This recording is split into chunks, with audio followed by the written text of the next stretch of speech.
ọba wolúgbọ́n kó jíire lóko lé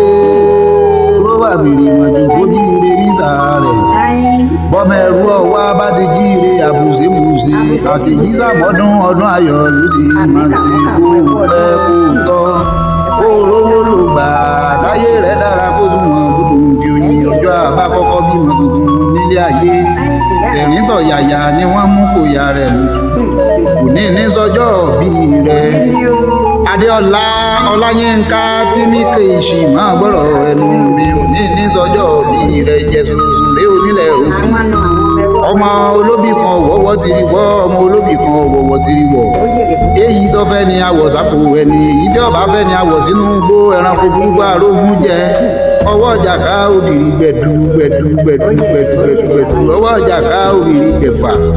ẹnìkan yìí jó lóye kó dùnrán jẹ̀sà láyé ń bí ìran bàbá yín nísìn tòlótòló ẹrú bàbá yín nísìn pẹ́pẹ́yẹ ìjẹ̀sòsùn rèé máa ń gbọ́ dídùn ẹnu èmi bọ́ọ̀bá wa ń gbórin ìjálá mi àṣèjì sàmọ́dún ọdún ayọ̀ ló sì mọ̀ sí kọ́ pẹ́ kọ́ tọ́ kó rówó ló bá káyé rẹ̀ dára kó sunwọ̀n kó dùn bí ló ti sọdún èyí náà ó ṣe tẹ̀mí ìdòwú tọmọ àìkú bọ̀rọ̀bọ̀rọ̀ ti parí àwọn wà ìbàdí àrán adúmáadán dúdú yẹmí máa gbọ́rọ̀ ẹnu mi àbára ṣe déédéé aṣọ ìwọ náà kúkú kọ́ Olódùmarè ọba ló fún wọn ṣe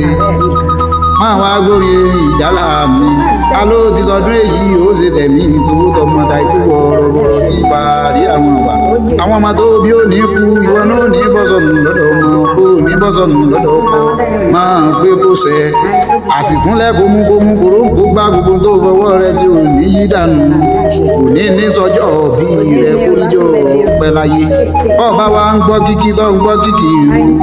Akóredé family ló ní kí n máa kí ọ kí n máa lù ọ lọ́gbọ̀ ẹnu lábẹ́ ìyá mi ayaba Mọ́rẹ́nikẹ́ princess yẹn ni máa lù ọ lọ́gbọ̀ ẹnu wọn ló kó ayẹyẹ orí kádùn ìwòye àmọ́dún a ní a máa kíra wa tẹ̀lítẹ̀yẹ ìgbà lé kọ́ máa lékún lágbo Olódùmarè tí í jákọ́dá kọ́ làbí ẹlẹ́wì odò ọ̀rọ̀ gbogbo tí ń pa ọ́ lẹ́rìn Ọlọ́run ọba òní jẹ́ ó pa ọ́ lẹ́kún I wish you long life and prosperity ti yẹ ọ pé happy birthday to you ma.